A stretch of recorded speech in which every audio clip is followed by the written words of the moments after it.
Olá pessoal, seguindo aqui com as sabatinas, com os presidenciáveis e hoje recebendo o candidato do partido Missão, o Renan Santos, está aqui com a gente. Eu sou Renato Dias, aqui comigo estão formando a bancada o Lucas Ferrugem, também da Brasil Paralelo, e o Alexandre Ostroviec, ele que é empresário e criador do Ranking dos Políticos. Renan, seja bem-vindo. Olá pessoal, tudo bom? Um prazer, uma honra estar aqui, vai ser bem legal. Renan, boa tarde. Para a gente poder te conhecer um pouco melhor, quais são as grandes figuras políticas que seriam referências? 2 ou 3 nomes, pessoas vivas ou que já faleceram, que você se inspira e fala, cara, esses são grandes líderes e por quê?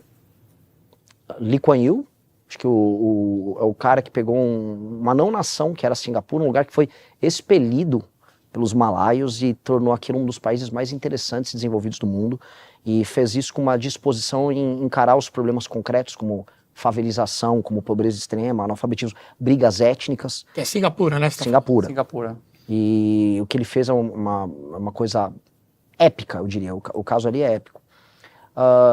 Como um homem que tinha uma vocação aristocrática brasileiro, para dar um exemplo brasileiro, e que estava também à frente do tempo dele, o Carlos Lacerda, que também tinha uma vocação meio Lee Kuan Yew, ele falava do combate à favelização no Rio de Janeiro e via isso como um problema perene que a gente teria. Então, para citar um brasileiro e para citar um histórico, eu não posso fugir do clichê de citar o Alexandre, o grande Alexandre da Macedônia, filho de Filipe, o terceiro. O maior de todos, né? O maior de todos. Nenhum outro grande líder político vai se igualar a esse cara. Esse cara foi uma força da natureza. Renan, boa tarde, obrigado pela presença aqui hoje. Eu quero pegar esse gancho de Ocidente para perguntar como é que está também a sua cabeça ideologicamente falando hoje, né? Enfim, acompanhei o surgimento do MBL no Brasil, na época das manifestações, muito associado ao liberalismo naquele momento. E acho que ao longo desses anos, imagina, mais de 10 anos de lá para cá, você foi refletindo sobre referências, como faz, o que acha que dá certo, o que acha que dá errado. Hoje é uma crise um pouco ocidental, como você mesmo colocou, essa questão de como é que a gente mantém progresso e ir para frente com a democracia do jeito que a gente construiu. E quando eu leio o livro Amarelo, ou parte dele pelo menos, eu acho que você está bastante, me parece que você, quero que você confirme se isso é verdade, você está bastante inspirado nesses exemplos Singapura, El Salvador, China, em alguma medida. E eu queria saber como é que está a tua reflexão ideológica hoje sobre, sabe, como que a gente destrava essas coisas, você atualizou essas referências, continua um liberal, não é mais liberal, por que você mudou de ideia caso você tenha mudado? Quero entender essa cabeça ideológica hoje. É uma adaptação pragmática que a gente teve conforme a gente foi tendo acesso aos verdadeiros problemas brasileiros, conforme a gente foi saindo do debate de internet. O MBL era um movimento, acima de tudo, ele era liberal, mas ele era um movimento anticorrupção, e depois ele se torna também um movimento de crítica de costumes, de enfrentamento de guerra cultural. Mas especialmente, eu tive 2 experiências. Quando o Marquesan vira prefeito em Porto Alegre, eu era muito amigo do Marquesan, e eu fui falar de coisa, mas é fazer uma escola charter numa favela. Ele falou, Renan, deixa eu explicar um negócio. Ninguém vai querer fazer uma escola charter naquela favela ali. Ninguém vai fazer isso. Eu já tentei, já conversei. E eu comecei a ver, e aí em outros casos que aquilo começou a abrir minha cabeça, sobre os limites de um certo paradigma que existe liberal, da ideia de que a iniciativa privada vai resolver tudo, diante de uma nação em que a educação e o conhecimento não é distribuído de maneira minimamente equânime. Então, haverá lugares em que o Estado vai ter que atuar, e porque sim, ele vai ter que atuar em muitas coisas. E o Estado vai ter que estar mais presente a partir do momento que certas partes da população, elas não são capazes de exercer liberdade de cidadania, porque elas não tiveram, sei lá, nem alfabetização suficiente para isso. E aí isso entra o governo Bolsonaro. No governo Bolsonaro a gente teve o Paulo Guedes, e ainda havia um liberalismo muito empolgado, uma ideia tipo, vamos privatizar tudo, a iniciativa para resolver. E aí a gente começava a ver assim, não, os problemas brasileiros eles continuam muito agudos em muitos temas e muitas áreas. E aí isso se reforçou demais quando a gente começou a rodar o Brasil e ir nos lugares mais pobres do Brasil. E para mim, na campanha, especialmente na pré-campanha, que foi quando a gente começou a moldar o resto do livro Amarelo a isso, quando você vai no Brasil onde não há atividade econômica nenhuma, onde há uma total e completa dependência do Estado, onde não há exercício da cidadania, e onde essa ideia de democracia que a gente fica falando e vendo na TV, ela é só uma ficção. A relação que um brasileiro mais humilde tem com o político é uma relação de troca, em que ele dá o voto e o político entrega favores ao longo do ano. É uma relação, é uma parceria, quase um familismo que ele tem. Isso precisa de emenda circulando, política social circulando. E aí você percebe, ok, a coisa é muito mais profunda do que a gente imaginava. A gente fazer uma transposição de, vamos dizer, de ideias e conceitos de regimes em que as pessoas já estavam minimamente emancipadas. Mesmo que seja os Estados Unidos do século XIX, em que as pessoas eram mais emancipadas, que elas construíam sozinhas suas cidades, montavam sozinhas suas escolas, isso não se dá no nosso contexto, é um contexto completamente diferente, até pelo processo de colonização, mas há uma necessidade premente do Estado estar presente e construir civilização. E não dá para fazer isso sem o Estado. Então, pegar uma pessoa que era uma pessoa muito liberal, como era eu ou o Kim, e você apresentar esse problema, em quase todos os elementos que vai haver uma resposta, o Estado vai ter que atuar. Então você fala, ok, como fazer isso sem me tornar aquilo que eu criticava? E aí surge o desafio de procurar experiências internacionais em que isso aconteceu. E aí você vai encontrar essas que você citou, você vai encontrar grandes experiências que vão dos Estados Unidos, experiências que vão pegar da Itália em termos de gestão de cidades, experiências que vão do Japão, da China, de Singapura. E aí você vai percebendo, né, como você modula, como você gradua. Por exemplo, Mato Grosso, você tem uma coisa em que os grandes empresários do agro, eles estão se tornando grandes empresários agroindustriais e eles participam da política, e eles participam das administrações das cidades, e tudo isso está funcionando sozinho. Não é o caso no Maranhão. Então, o Estado vai ter que estar presente de um jeito no Maranhão que ele não vai estar presente no Mato Grosso. E aprender a modular isso é um exercício de pragmatismo que demanda uma visão de mundo mais complexa. Eu acho que a gente está muito mais complexo e interessante hoje do que a gente jamais foi. Falando um pouco de governança, uma proposta que pareceu bastante interessante é a lei da responsabilidade gerencial, né, que vocês falaram. O fundo partidário, ele deixa de ser por número de deputados, me corrija se eu entendi errado, em vez do fundo ser por número de deputados, ele vai ser por número de municípios que batem as metas, etc. À primeira vista, um contraponto é que o Missão, ele, se tudo der certo, vai eleger alguns deputados agora, porém, prefeitura vocês têm zero. E o Centrão, que é o que você mais critica, vai ficar com todo o dinheiro. Então, essa proposta gerencialmente parece interessante, mas, por outro lado, ela reforça ainda mais o Centrão. Então, vocês já chegaram a pensar por esse ângulo? O Centrão é uma coisa bem jabuticaba, é uma coisa muito brasileira. A esquerda meio que é uma constante nas democracias no mundo todo, o Centrão é uma coisa muito profunda nossa, e o Centrão, ele costuma se utilizar dos governos. Raramente os governos se utilizam do Centrão. A ideia da lei de responsabilidade gerencial é partir de algumas premissas. A primeira premissa é que o brasileiro, na alma dele, é monarquista. E essa alma monarquista, ela acontece nas cidades. Existe uma relação do cidadão com o líder político local, que ela não é uma relação normal que você vai ver, vamos dizer, numa democracia em que as pessoas e o Estado são mais impessoais nas relações. Essa pessoalidade que se dá através de uma relação que ela é patrimonial, ela não será alterada. Então, essa é uma premissa quase filosófica, de ler Sérgio Buarque de Holanda. Então, aceitando isso como premissa, que é, no fundo, a premissa da própria existência do Centrão, eu passo a olhar, essa relação sempre vai existir, e eu preciso condicionar essa relação, não mais a critérios que são soltos, como, por exemplo, partidos crescerem porque elegem deputados carismáticos, mas sim, aquele líder local, ele atingirá determinados índices de desempenho, como aumento da atividade econômica, segurança, saúde, educação, a cobertura de água, a cobertura de saneamento. E aí, com base nisso, que é uma avaliação que hoje, e essa é uma boa provocação para se fazer, o eleitor não faz. O eleitor, que quando avalia e reelege os seus prefeitos pelos inteiros do Brasil, ele não está avaliando a gestão do prefeito. Apenas em casos muito agudos, tipo, não está atendendo nada aos postos de saúde, sabe, quando a coisa bate na parede, assim, de vez, mas... não, para os casos, os maus prefeitos são reeleitos, porque eles também compram os votos do eleitor. Ao estabelecer esses critérios, a gente qualifica a relação, porque haverá um ente, que não o próprio eleitor, que vai avaliar de maneira objetiva o desempenho desses prefeitos. E ao você gerar uma pressão nos partidos, por exemplo, o PSD do Kassab, que tem muito prefeito, ao invés de focar apenas em usar o prefeito como um instrumento de execução de emenda a serviço do deputado, a base política e a base estratégica dele passa a ser corpo técnico sólido junto a prefeitos para bater meta, e as metas oferem a pontuação, e aí o PSD do Kassab passa a ser um partido, se ele conseguir bater muitas metas, útil para a democracia. E isso é bom, a gente está requalificando eles. Então até assim, há um desprendimento, e eu sei que isso pode representar no médio prazo uma vantagem para a gente. Porque vocês ficam sem dinheiro e o Centrão fica com todo o dinheiro, na prática, no mas dia 1. Se o dinheiro do Centrão vier porque eles aumentaram a cobertura de água, esgoto e atividade econômica em município que não funciona... Como é que define esses indicadores? Essa era a minha pergunta follow-up, é que, de certa forma, filosoficamente nós estamos dizendo, olha, você cidadão do município tal, do Acre, você não é mais uma decisão soberana sua apenas ter esse ou aquele prefeito.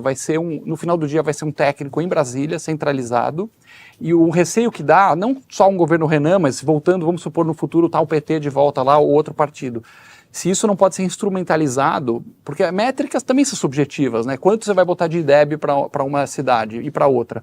Então, se não pode ser um instrumento político para perseguição de opositores, um presidente da República mal intencionado, por exemplo, apertando os indicadores e sugando, né, secando de dinheiro os prefeitos opositores e até caçando. Acho que prevê a lei que vocês estão propondo a cassação de prefeitos. Tirar o direito político. Tirar o direito político de ele prefeito. cumpre o mandato, mas se ele não cumpre Como um número proteger baixo... a instituição disso, né? A primeira coisa é que, assim, essa perseguição já acontece e tudo isso já vem acontecendo, só que com uma base nem um pouco republicana e nem um pouco focada em indicadores de desempenho. Então, isso já existe. As emendas já obedecem critérios que são basicamente personalíssimos. Se você é um prefeito que não é vinculado a um determinado deputado e você não quer executar de maneira fraudulenta a emenda dele desviando com a empreiteira do amigo do cara, você não vai receber a emenda dele. E você provavelmente não será reeleito. Se você é um prefeito que não está num determinado grupo político regional, não é aliado do governador, ou não está num bloco partidário ligado ao governo federal, você também não vai receber recurso. Então, na prática, isso já acontece. Você também pode perder seus direitos políticos das mais diversas maneiras. Você tem hoje, por exemplo, uma legislação que é similar a essa, que é a Lei de Responsabilidade Fiscal, que ela incide sobre eles por questões fiscais. Então, isso já acontece, e os critérios que são bem objetivos foram estabelecidos lá no governo Fernando Henrique. A única diferença é que a lei da responsabilidade fiscal, ela é execução de orçamento. Então, se o cara não gastar e não estourar, ele não é punido. Aqui você está cobrando resultados de que gestão. nem sempre dependem do prefeito, por exemplo. Nem sempre... Subiu a nota, não lógico, subiu, né? Pode ter uma seca, alguma coisa, pode acontecer um desastre, lógico, que ele não consegue entregar aquilo. Lógico, mas tudo isso tem que estar dentro da legislação. A ideia da lei de responsabilidade gerencial é prever isso. E a primeiro prever, junto com o Congresso, a ideia é passar isso junto com o Congresso Nacional, e a ideia é criar os indicadores, boa parte deles já existe. O TCU, inclusive, tem boa parte dos indicadores, existe um painel do TCU sensacional, só que o TCU não tem poder hoje, vamos dizer, de gerar sanção sobre administradores públicos que não conseguem atingir esses indicadores. A ideia é, você precisa ter os indicadores, porque qualquer coisa que funcione tem indicadores de desempenho, não existe voar de avião sem os seus instrumentos, hoje os prefeitos vão ser os instrumentos, e você não tem nenhuma vinculação deles à consecução dos resultados. Você tem casos bem claros, se você entra como prefeito do município com 0 de fornecimento de água e termina o seu mandato com 0 de fornecimento de água, você não fez nada. E assim, não dá para dizer que o prefeito não tem meios de ação de fazer determinadas coisas, porque o orçamento já chega. Existe o fundo de participação dos municípios em que o dinheiro já chega e boa parte desse dinheiro já vai vinculado. As metas de saúde, as metas de educação, já são vinculadas com o orçamento que já vai chegar para eles. Então esse orçamento já existe. A infraestrutura, para boa parte disso, já existe. E aí as metas vão ser criadas dentro deste, vamos dizer, do arcabouço ligado àquele tamanho do município, à condição dele. Então você tem um município que está muito abaixo no ranking do SAEB, do IDEB, dos outros municípios da região, de outros lugares com padrão socioeconômico, aí o legislador vai trabalhar para criar os indicadores ligados a ele e é o ramp-up que aquele município tem que apresentar. Agora, os municípios que não apresentarem nenhuma melhora, mesmo com o governo federal enviando recursos para eles, veja, esses municípios vão ter que trocar a gestão deles. A questão toda é que a certeza que nós temos hoje é que eles não cumprem e eles se reelegem. E vocês não têm nenhum instrumento de sanção para um cara que não cumpre nada e se reelege. Então, o único meio é você criar, dentro da democracia, você criar indicadores de desempenho. O outro meio seria você acabar com a democracia no município, coisa que nós não pretendemos fazer. Então, se você vai manter a democracia no município, você tem que entregar os indicadores de desempenho, você tem que mandar, e existe um gravíssimo problema, não existe compartilhamento de políticas de maneira efetiva dentro dos municípios. Ou seja, um prefeito de uma cidade pequena mal sabe como montar, por exemplo, uma PPP na área de saneamento ou de água para ela trabalhar ali. Em geral, para funcionar disso, você tem que montar um consórcio intermunicipal, você tem municípios pequenos. Quem vai trabalhar, quem vai desenhar o modelo do consórcio intermunicipal? Você vai ter que mandar técnico do governo federal para trabalhar com ele. A premissa que a gente parte é a premissa de que o governo federal vai ter que atuar compartilhando técnica com os governos municipais, com as prefeituras, para que elas atinjam essas políticas. Isso são políticas de Estado. Então, nós temos que travar isso, igual travaram, assim, Bolsa Família foi travado como política de Estado. A ideia de que você tem metas na área de educação, que você tem que universalizar o acesso à água, deveria ser uma política de Estado. Porém, não é política de Estado. Um prefeito pode ficar entregando gestão sem ter saneamento básico ou água. Um prefeito pode entrar e terminar uma gestão com o número de pessoas no assistencialismo aumentando, com o PIB da cidade não aumentando, e está tudo bem, e terminar reeleito. Então, se você não tiver esses critérios, criar as vinculações, e aí isso passar por lei dentro do Congresso, e ser transparente para a sociedade civil inteira poder acompanhar e cobrar, você vai ter o que a gente tem hoje, que são municípios fantasma do ponto de vista da gestão e do orçamento. E isso está sendo horrível para o Brasil. Renan, quero sair do papo técnico sobre o Brasil e entrar numa questão de representação de valores, eleitorado, militância. Você tem uma longa história política aqui no Brasil já, né? Já dá para dizer que é longa.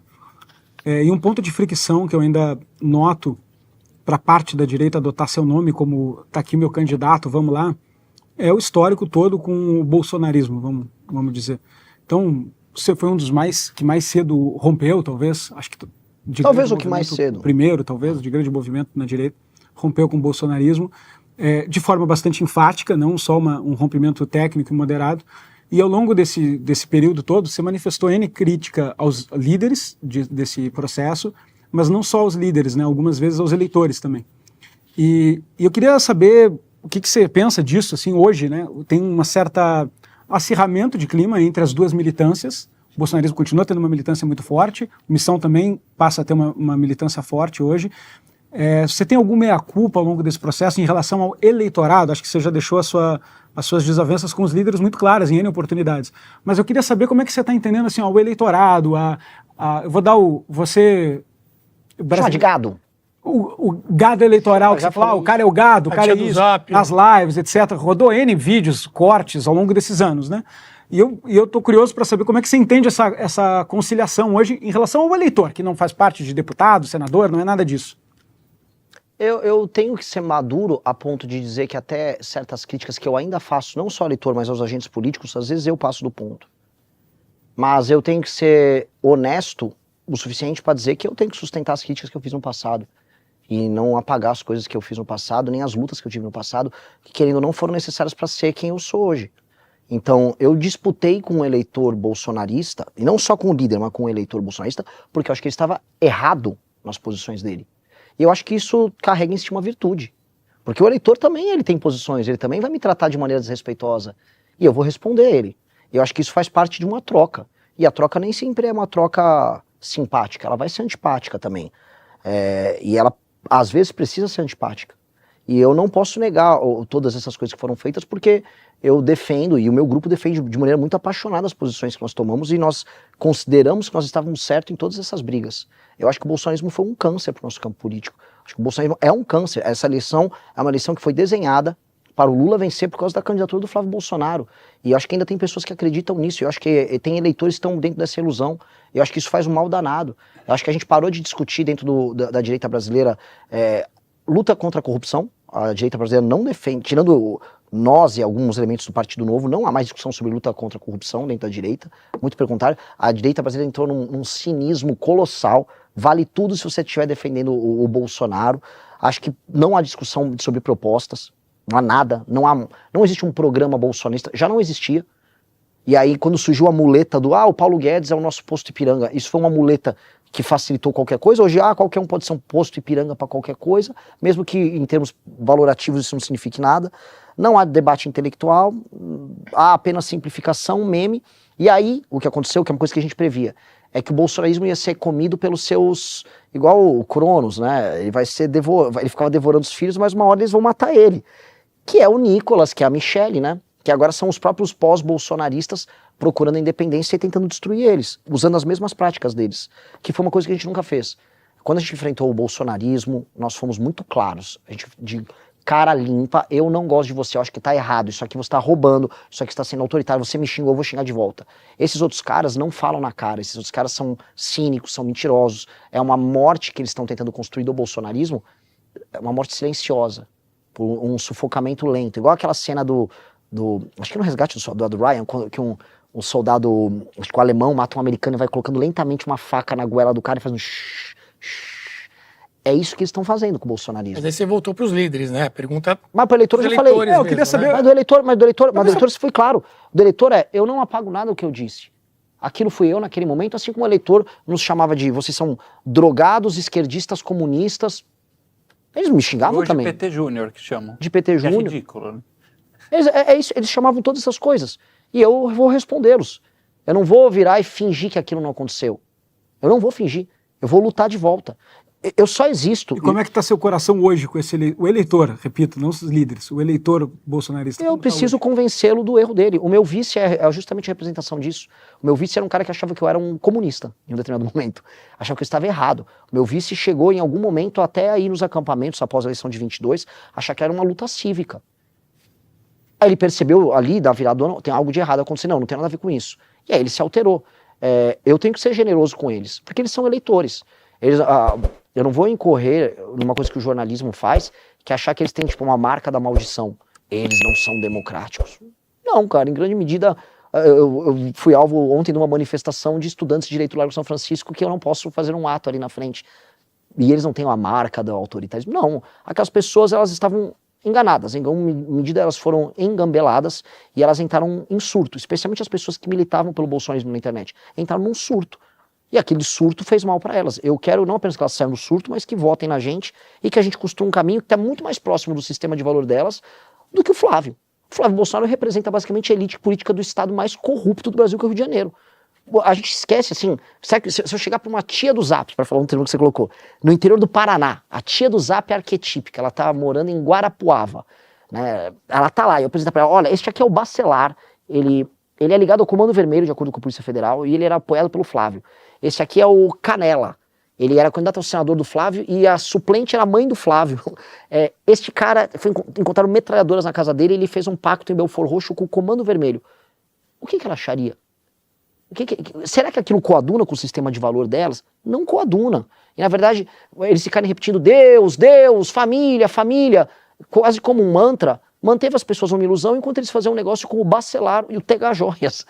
E eu acho que isso cruzou muitos limites. Eu quero que essas pessoas acordem desse surto. E por mais que eu tenha discordado, tenha sido duro, pelo menos eu fui verdadeiro com elas. Voltar um pouquinho para a prática aí do dia 1 do ano que vem, Renan. Existe uma questão de governabilidade que tem sido abordado, né? Muitos dos projetos do Missão são de desmonte de certos arcabouços que acho até super necessários. Por exemplo, a extinção aí de 70% dos municípios do Brasil, coisa que é óbvia para quem tiver um mínimo noção matemática, um golaço sim implementado, mas precisa que você vai precisar de maioria constitucional para PEC, 300 e poucos votos, de caras que você está pedindo para eles desmontarem a própria base de prefeitos, a desvinculação de receita, quer dizer, como é que você vai fazer na prática para 300 deputados que estão montados nesse sistema cortar as próprias tetinhas? Isso já aconteceu antes na história do Brasil, história recente do Brasil. O Congresso vota às vezes contra o próprio Congresso. Eu dei o exemplo agora da lei de responsabilidade fiscal. Imagina os partidos da época, do Centrão da época, PFL, etc., votando nisso. E votaram. No fim do dia você consegue fazer um convencimento. Há um grau de convencimento e há um grau até de republicanismo mesmo no Centrão. Agora, para ser muito pragmático com você, eu venho falando isso em todas as entrevistas, eu vou ter que compor governo. Eu já estou avisando para ninguém ter nenhuma surpresa. Eu vou entrar lá, eu vou ter que compor governo. Porque nós temos um regime nosso que é semi-presidencialista na prática. Então você ganha a eleição para presidente, você tem que ganhar a eleição no parlamento. É loucura, um regime maluco, mas terei que fazer isso. Então eu terei que fazer uma composição. O que eu vou criar são as regras para a composição. Não vai ter bandido no nosso governo. E isso acontece em regimes parlamentaristas, eu acho que a gente precisa trazer essa cultura para cá. Há de ser feita uma resolução por parte de todos os partidos, que é vinculante sobre as bancadas, para estou compondo o governo, a resolução obriga a bancada inteira a votar na agenda do governo. Senão não tem nenhum sentido o que acontece hoje, em que o PSD do Kassab está no governo Lula, estava no governo Flávio, e vota em matérias do governo dependendo da matéria do governo. É ou não é governo? Então você precisa criar uma resolução, você precisa amarrar para ter uma maioria que nunca será uma maioria de PEC. Vai ser uma maioria simples, uma maioria tênue. Boto essa, uma maioria precária. Outro elemento que é fundamental para as reformas... Os principais pontos precisam de PEC, certo? Da tua proposta. Grandes pontos precisam. A lei de responsabilidade gerencial. O PL, imagino, vai estar dentro do governo, um PL da vida à esquerda? Desde que ele não me mande um deputado horroroso para compor. Eventualmente um Rogério Marinho é um cara bom para compor um ministeriado que possa ter o PL participando. Existem pessoas decentes ali dentro. Bem menos do que a direita imagina, mas acho que acredito que mais do que eu costumo vociferar por aí. Então, haverá. Eu terei que ter a engenharia disso e a capacidade de fazer, e já estou avisando de antemão para não ficar com ilusão para ninguém, para não ficar metendo estelionato eleitoral. Há um outro elemento, entretanto, que é um elemento funcional, sistêmico, que todo mundo vai gostar no Congresso. Especialmente na parte orçamentária e para a gente passar reformas pró-mercado e reformas de ajuste fiscal. as emendas não serem mais determinadas pelo aumento de receita. As emendas têm que ser determinadas pela quantidade de espaço fiscal discricionário que é feito orçamento.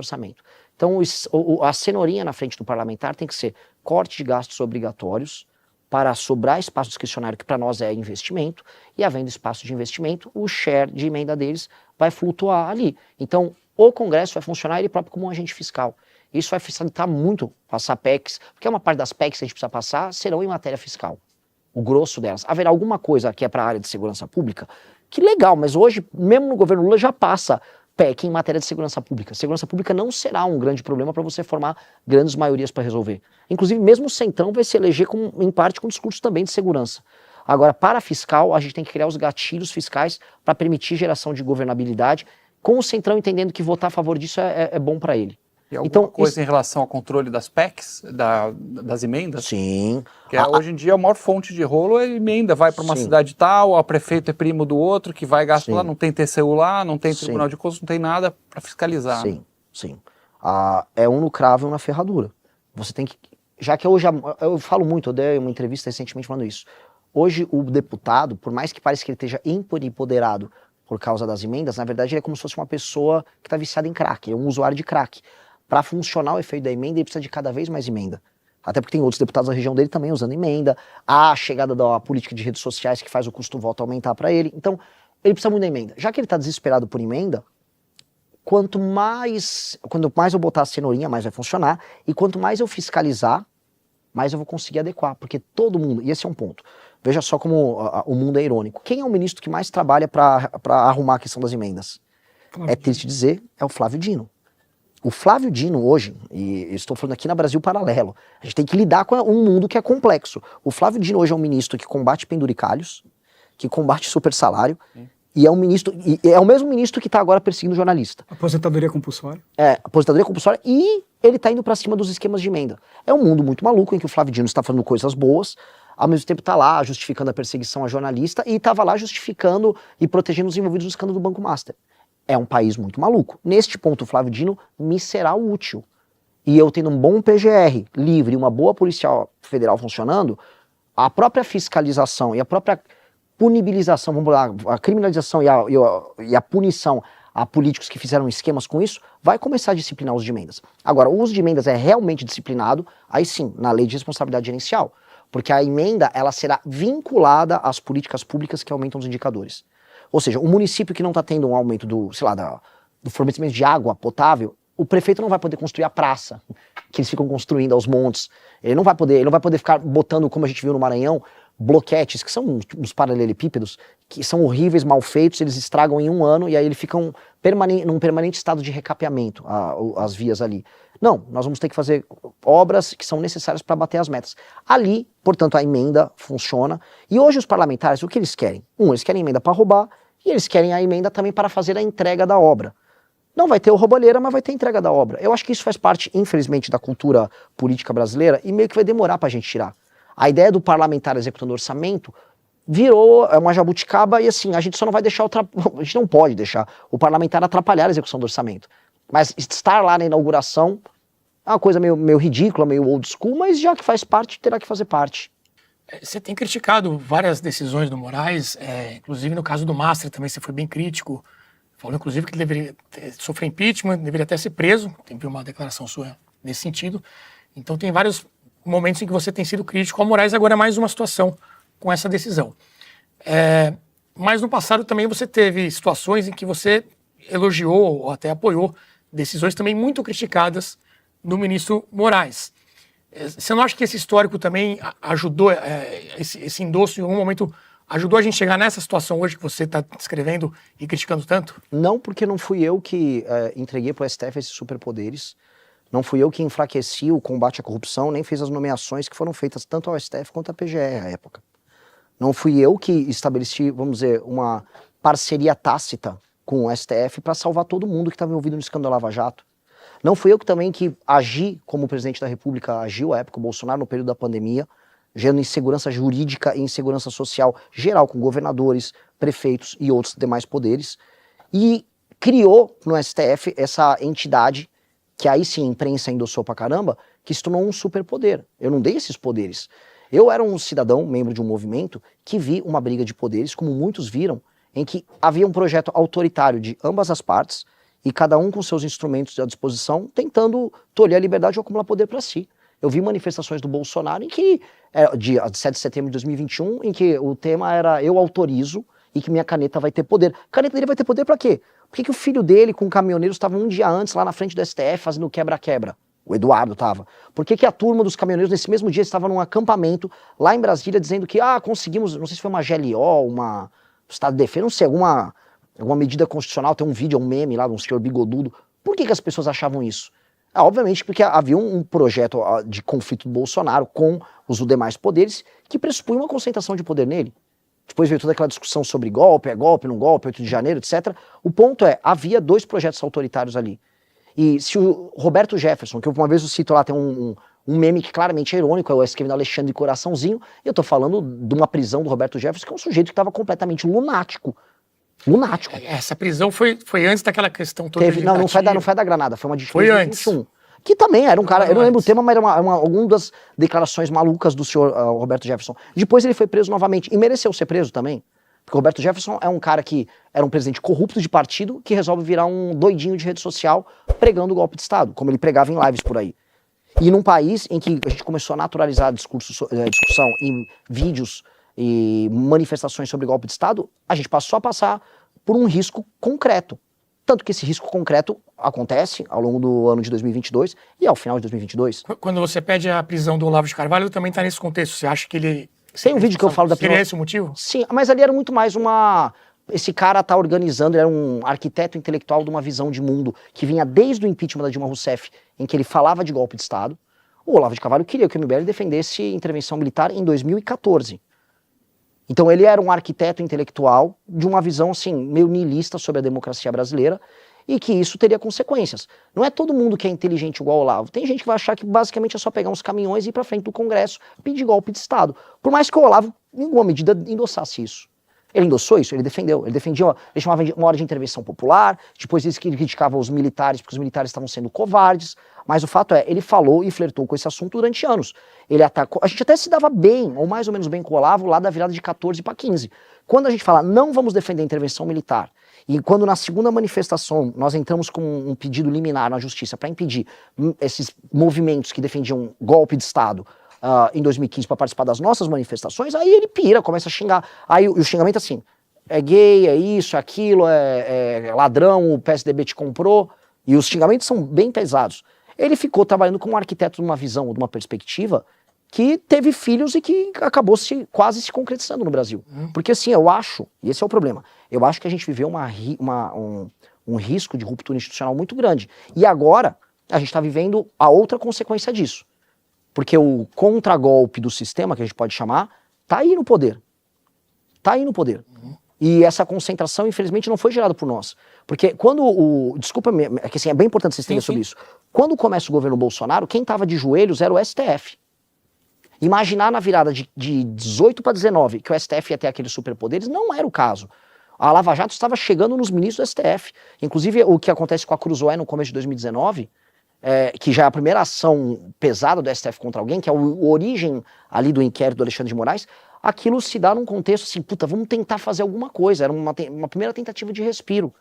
Só que eles só conseguiram respirar com as nomeações que houveram ao STF, com o PGR, com a negação da Operação Lava Toga, com o fim da pressão que havia sobre a Suprema Corte, que estava sendo, na cabeça das pessoas, não vista como autoritária até 19, ela era vista como corrupta, como endossante de um sistema corrupto. Porque o grande tema nacional naquela época era Lava Jato. Lava Jato, prisão do Lula, corrupção generalizada. E aquilo se deu. Então o contexto era aquele. A transformação deles em outra coisa se deu na fraqueza do governo do Bolsonaro. Só para fechar esse arco, então, você acha que aquelas declarações, aqueles apoios, citamos aqui o... Não é apoio, aquilo era uma ironia. Era uma ironia de um tweet. Tá, mas você falou que ele deveria ser preso agora. O Roberto Jefferson? Com certeza. Naquela primeira situação. Em todas as situações. O Roberto Jefferson estava cometendo crime sem parar. Na verdade, ele já foi preso antes, por ser corrupto. Citou o Olavo, né, citou também o Eduardo, o Carluxo, enfim, falou que era... Tomara que seja a primeira de muitas. Teve a causa do Felipe Martins também, que você... Sim, o Felipe Martins, eu quero citar esse cara aqui, porque tem gente que tem... Só fechando, então, você acha que todas essas foram justificadas e que isso não ajudou a gente chegar nesse ponto? Não na forma. Não na forma. Agora, no cometimento de crime, sim.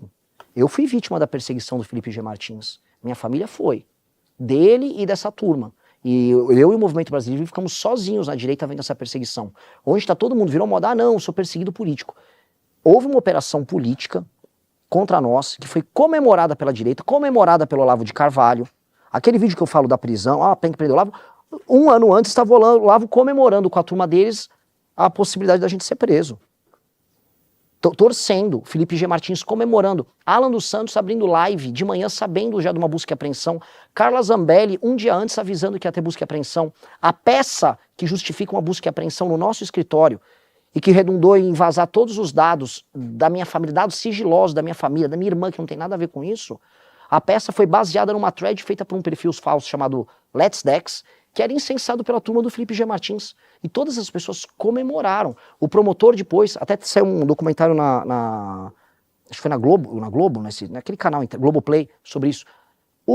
Mostraram uns tweets, o promotor e a esposa do promotor, bolsonaristas, assim, muito... Ou seja, houve uma operação política que foi feita contra a gente, pesada, que fez pescaria probatória, que nos expôs, e que imaginava que com a pescaria probatória ia pegar coisas contra a gente, prendeu 2 pessoas que não tinham nada a ver com nada, destruiu a vida deles, fez outras pessoas que não tinham nada a ver com... A FIP, que é uma das instituições mais sérias de pesquisa econômica no Brasil, foi arrolada, tiveram que se explicar perante a justiça por nada, simplesmente por uma questão meramente persecutória.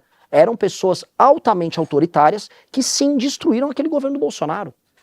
E se eu pegar o caso do Felipe G. Martins, participou das maiores loucuras no final do governo Bolsonaro. E agora quer fingir que é um mártir. Não foi mártir. Se esse cara tivesse poder, eu estaria hoje preso. Ou outras coisas. E outras pessoas estariam presas. Então é uma questão de responsabilidade falar sobre isso. Aquelas pessoas eram altamente autoritárias, aquelas pessoas perseguiram e tentaram destruir a vida de um monte de gente. Vamos falar de bastidor. A gente sabe qual é o ódio do Alexandre de Moraes dessa turma? O ódio. O Alexandre de Moraes ele gosta de briga. Acompanhei ele na faculdade, brigava por qualquer coisa. Perfis dessa turma, daquela turma do Vaporwave, vocês vão lembrar, 2019, perfis, foram até filha dele falar as maiores atrocidades. Aquela turma se passou. Alguém tem que fazer uma leitura crítica daquele período. Acho que passamos do ponto.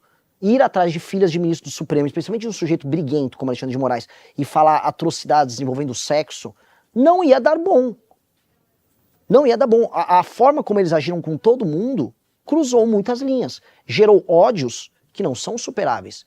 Quando você vê sua mãe chorando, como eu vi, porque tinha uma busca e apreensão, como eu vi todos os dados da minha família expostos por conta dessa perseguição política e esses caras comemorando, eu não vou perdoar fácil. Quando eu vi essa turma toda do Olavo comemorando, eu não vou perdoar fácil. O Alan dos Santos dando risada, eu não vou perdoar fácil. Não dá para entender o sentimento muito claramente, mas fica uma impressão de que são 2 grupos políticos de direita em disputa por espaço e um torcendo pela instrumentalização da justiça contra o outro. Não, essa seria o receio. Não, porque eu nunca instrumentalizei justiça contra ninguém. Nunca, porque Você não, mas você comemorou eu fiz Parece que eles torcendo para vocês irem pra eu cadeia fiz uma e piada vice-versa. sobre a prisão deles. Se fosse essa a minha postura, eu não estava defendendo agora a dosimetria para todo mundo, inclusive essas pessoas. O Kim Kataguiri votou favorável à dosimetria. Eu não sou favorável à anistia restrita porque crimes foram cometidos. Mas se fosse uma vingança pura e simples, a gente não estava votando como votamos a favoráveis à dosimetria. E eu vi a público defender isso, até me irrita, porque no âmago eu sinto a raiva, eu sou um ser humano, eu não sou um boneco. Só que aí eu tenho que dividir o Renan Pessoa do Renan institucional, o Movimento Brasil Livre, o Partido Missão, do que a gente passou. A votação do Kim foi uma votação de dosimetria que é benéfica para todos os envolvidos. E nós votamos assim, todas as vezes, e justificamos publicamente. Inclusive, até a votação do Kim sobre aquele deputado Daniel Silveira. A nossa votação também, não foi uma votação punitiva de um sujeito que falou atrocidades a nosso respeito à época. Então, institucionalmente, não é essa postura. Agora, a postura no Twitter, a piada, o escárnio, como existia... E o rei disso era o Olavo, o rei disso, do escárnio, da piada, era ele. Houve. A piada do escárnio houve. Institucionalmente, não. Acho que essa separação é importante. Sair um pouquinho do Brasil por um minuto. Renan, os Estados Unidos recentemente classificou o PCC e o Comando Vermelho como organizações terroristas, né? Inclusive eles fizeram operações na Venezuela sem autorização. Chegou primeira semana de janeiro, na primeira semana o Trump resolve fazer uma operação militar lá em águas brasileiras atingindo o PCC. O que faz o presidente Renan nesse caso? Eles não foram consultados, aconteceu... É uma violação gravíssima da nossa soberania, ele não tem jeito de fazer isso. Não pode fazer isso. Assim, o ato dele declarar isso não confere ele poder disso. Na verdade, já teve algumas discussões interessantes. Os Estados Unidos já reconheceram como grupos terroristas grupos, por exemplo, como o ETA, ou grupos na Europa, e não fizeram intervenções. Porque o argumento da esquerda era muito nessa linha, tipo, já o Trump está interferindo aqui. Acho que essa classificação dá poderes para eles para fazerem outras coisas que não interferir. Como, por exemplo, criar vinculações entre determinadas empresas brasileiras que atuam em mercado americano com o PCC, para dizer que essas empresas que eventualmente concorrem com empresas americanas não podem atuar lá. Especialmente na área de biocombustível, que eles têm uma concorrência e uma briga com a brasileira enorme. E a gente pode ver coisas desse sentido, porque no fundo, para mim, o governo Trump é um governo patrimonialista, corporativista, que joga um jogo muito, muito pequenininho. O jogo do Trump não é um jogo de um grande herói geopolítico de nada. Acho que inclusive um governo que perdeu boa parte do suporte ideológico que ele tinha. Para mim é um governo de negócios que vai se arrastar até o fim dele. Mas nesse caso concreto é um dilema, porque vamos supor que ele enfraqueceu efetivamente o PCC com essa operação. Como que você conduziria na prática? Mas assim, se eu tivesse tropas americanas no território brasileiro, eu tô falando é uma violação, é uma declaração de guerra dele contra o Brasil. Ele não pode botar a tropa dele aqui. Aí já não é nem isso, ele pode ter enfraquecido o PCC, ele destruiu a institucionalidade do Brasil. A gente foi violado, né? Um cara entrou, se o encanamento está estourado na sua casa, eu vou entrar lá pelado na sua casa para arrumar um encanamento. É uma humilhação histórica. Aí eu tenho um problema que talvez seja maior que o PCC. Então, que eu não acho que isso vai acontecer, nem tem um histórico disso, e até o tamanho do Brasil, e a crise internacional de confiança que geraria para os Estados Unidos seria colossal. Eu não acho que isso aconteceria. Mas o que eu coloco, assim, tanto para a esquerda que fala que, na verdade isso aqui é só um instrumento dos Estados Unidos invadirem o Brasil, ou a direita que fica comemorando, no fim do dia quem vai destruir PCC e CV somos nós, é o Brasil. Não tem outro... E talvez eu veja por parte do brasileiro simplesmente uma fuga do assunto quando a gente fica tratando nesses termos. Renan, você virou um nome famoso por divulgar bastante a teoria do direito penal do inimigo. A primeira vez, te contar um bastidor, a primeira vez que eu ouvi falar de direito penal do inimigo foi um parlamentar que me comentou, sabe o que o Alexandre de Moraes faz nos seus processos? É direito penal do inimigo, eu não sabia o que era, fui pesquisar e tal. E se não me engano, nessa pesquisa, inclusive, caiu em algum vídeo seu comentando de El Salvador, salvo engano. Desde então, a gente fez alguns documentários sobre El Salvador, inclusive, e acabou estudando um pouco o assunto para entender melhor. Eu queria... É meio controverso, né? Você já está mais acostumado com o assunto do que eu até. É meio controverso, principalmente para definir quem é o inimigo quando para a lista de inimigos. Eu queria entender quem é o inimigo, no direito penal do inimigo do Renan Santos, quem é o inimigo e como você pretende viabilizar isso também na política brasileira. Eu acho que eu fui o primeiro a falar, não que eu fui o primeiro a falar de direito penal do inimigo, isso é uma teoria gigantesca. O Jacobs, que é o pai dessa teoria, é um dos maiores juristas vivos no mundo, é um criminalista dos mais importantes do mundo, então ele é uma figura intelectual importantíssima na contemporaneidade, para falar igual intelectual. Mas aqui no Brasil, essa ideia, essa provocação de que o direito penal do inimigo é implementado pelo Alexandre de Moraes, meio que fui eu que trouxe. E ela não é precisa. Ela não é precisa porque o Xandão é muito mais um schmittiano do que um jacobiano. A ideia do Schmitt é muito do direito penal do hostil. É definido quem é o hostil, que seriam os inimigos que estão impedindo, em geral, o poder executivo de funcionar. E aí você pode entregar ao poder executivo superpoderes para enfrentar esse hostil. E era uma doutrina que ele tinha da República de Weimar ainda. E o Xandão é sabido que ele é um schmittiano. Então tem o próprio Jacobs, ele faz essa definição do hostil contra o inimigo, é uma diferença que o Jacobs faz. A tese do Jacobs, para a gente definir quem é o inimigo para ele, não para mim. A tese do Jacobs, ele estabelece o seguinte, a premissa ele vai para Hobbes, né, a função do Estado para suprimir a guerra de todos contra todos, mas que haverá inimigos naturais do Estado, haverá, vamos dizer, o inimigo do Estado que já é um inimigo interno, um inimigo externo, e que a lei para esse inimigo ele vai precisar ser diferente do que a lei para a pessoa comum. Ele estabelece 3 tipos de inimigos do Estado que operam recorrentemente contra o Estado, que é a pessoa que impinge que ataca através do terror, do uso da violência indiscriminada, negando a ordem constitucional, o criminoso sexual e as grandes organizações econômicas criminosas. Ele usa esses 3 exemplos. Então, na teoria dele, ele vai conceituar que esses 3 seriam os inimigos. Quando a gente traz isso para o Brasil, a gente nem está trazendo para os 3. A gente está falando do direito penal do inimigo voltado a algo que está muito anômalo e muito claro, que são as facções criminosas. A gente pode até falar em interpretações de direito penal do inimigo extensivas, por exemplo, para o criminoso sexual, e eu não veria nenhum problema. É que o tema hoje está ligado a isso, e a gente pode, então, fazer um enfoque agora a isso. A teoria dele já foi contemplada no Brasil, no direito brasileiro, há muito tempo. Então, por exemplo, a lei do abate, que a Força Aérea tem, quando tem um avião que não se identifica, ele entra em território nacional, ele não se identificou, a Força Aérea tem autorização a abater. Aquilo é uma antecipação de tutela e diminuição do direito de defesa que já é previsto e já é aceito. O próprio GCRIM, quando você tem, por exemplo, julgamentos que vão ser mais rápidos, o processo criminal todo vai ser mais rápido, já é uma aceleração do processo que é prevista no direito penal do inimigo também. São dois elementos aqui, existem outros também. A lei antiterror, ela é uma lei que é fundada no direito penal do inimigo, ela tem em si a ideia de antecipação de tutela nos atos preparatórios. Então, por exemplo, se uma pessoa está com uma bomba e você já detectou, esse cara de um grupo terrorista, ele tá com uma bomba indo para a Avenida Paulista. A própria redação da lei que prendeu o Bolsonaro. Exato. A lei contra crimes contra a democracia, etc., que é uma atualização da lei de segurança, ela também prevê essa antecipação de tutela. Isso também é trazer para si o elementos do direito penal do inimigo. Então, a nossa legislação já traz isso, e o enfoque nosso é quem é o inimigo. Você tem que ser muito preciso para determinar quem é o inimigo e tem que ter muitas travas para não acontecer o que você determinou agora, que é alguém fazer uma interpretação extensiva e falar, não, veja, o MST é o inimigo, eu não quero colocar o MST como inimigo, por mais que eu tenha um problema do MST. Mas se eu virou MST, alguém vai falar já que o MBL é o inimigo, que vocês são o inimigo. Então, a definição tem que ser muito estrita, muito fechada. E essa definição estrita e fechada vai permitir que, aí sim, os organismos de investigação determinem quem são os indivíduos, os agentes, as pessoas jurídicas também que estão atuando nesse corpo, e aí esse direito penal do inimigo vai ser utilizado contra eles. Então, para você, o inimigo hoje são as facções criminosas. Hoje, assim, não que não existam outros inimigos contra a ordem democrática operando aí. A questão fundamental é que há um compromisso de não acontecer essa externalidade que você falou. Então, a preocupação em você não gerar um poder que vai atingir a todos tem que estar, assim, aquela coisa do Homem-Aranha, com grandes poderes vem grandes responsabilidades. Então, se a gente está querendo efetivar o uso desses poderes contra o crime, nós não podemos permitir que ele saia desta caixa. Ela tem que ser uma caixa hermeticamente fechada.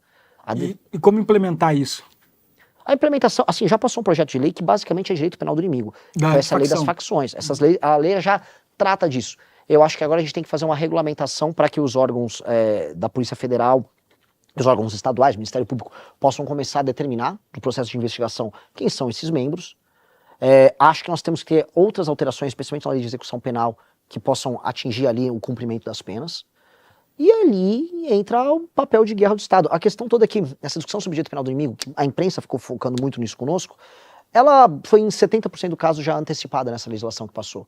Ou seja, já há uma aceitação por parte do Estado, isso já está recebido por parte do Estado, por vias do processo legal, a ideia de que esses agentes anômalos eles terão uma legislação diferente para eles. E uma coisa que a gente vai agregar a isso, que precisa ter, são tribunais especiais para julgamento de facções, ou seja, um juiz e um promotor que estão investigando eles não podem tornar público.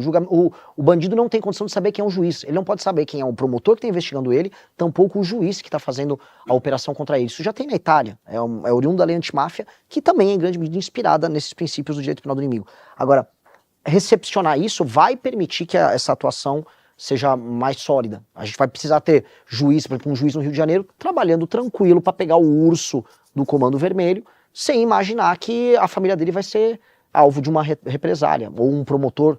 Hoje você tem o Gaquia e outros promotores que nem têm vida mais, eles têm que andar sob escolta o tempo todo, então será necessário, são implementos que a gente tem que colocar ali. Agora, o confisco alargado, a ideia de distinção, isso já está presente na legislação. Uma pergunta, no caso de El Salvador, Bukele, que tem sido assunto na imprensa também, no caso de El Salvador, o Bukele meio que foi escalando para essa situação, né?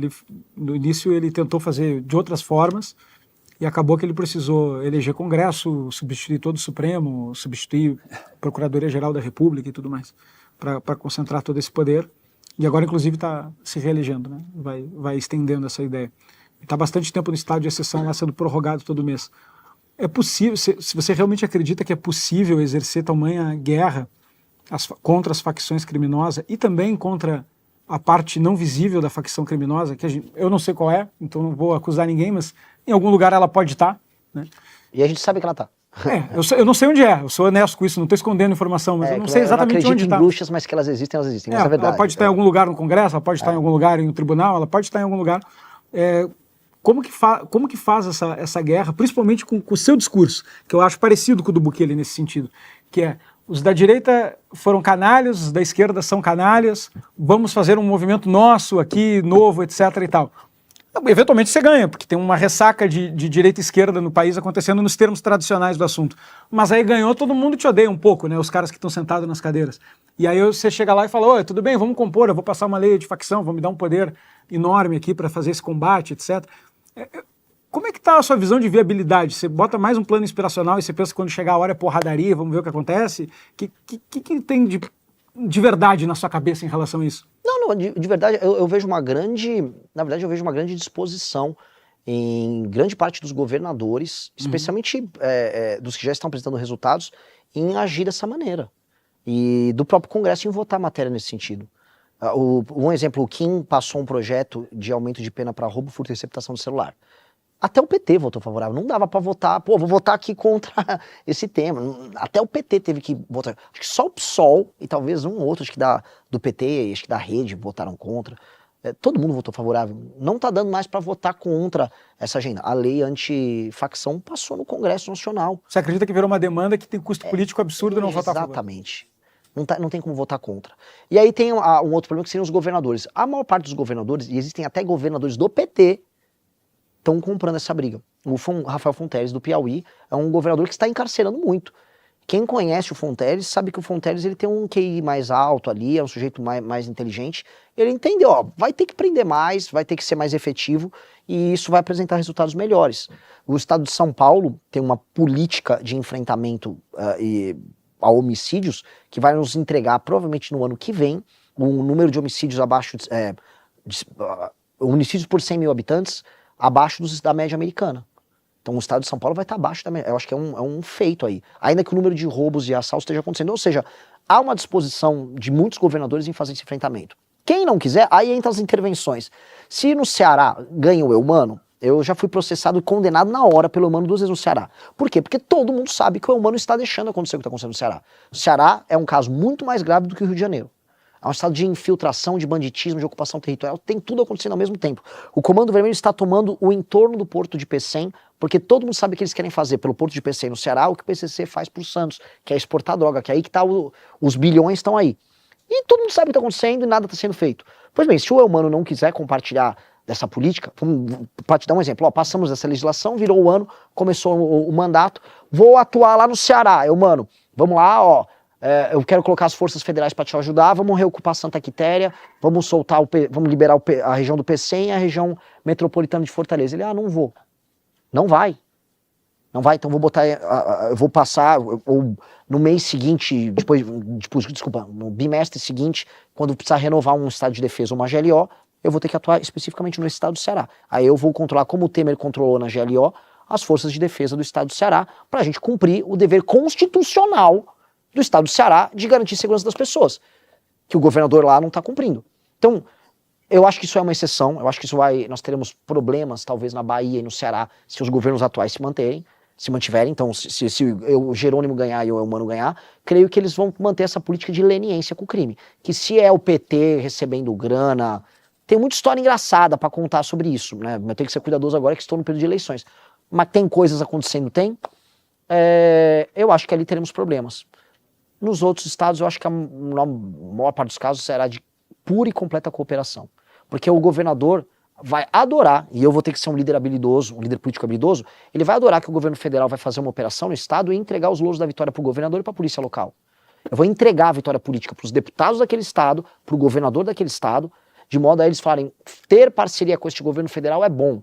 Eu quero criar esse tipo de vitória política. Não tenho nenhum problema em os governadores levarem todo o louro político. Então o Tarcísio vai querer levar o louro político. Leva tudo, Tarcísio. Que o Fontelli lá no Piauí quer levar, leva tudo. Não tem problema nenhum. O lance é, no todo, a gente desmonta essas operações das facções.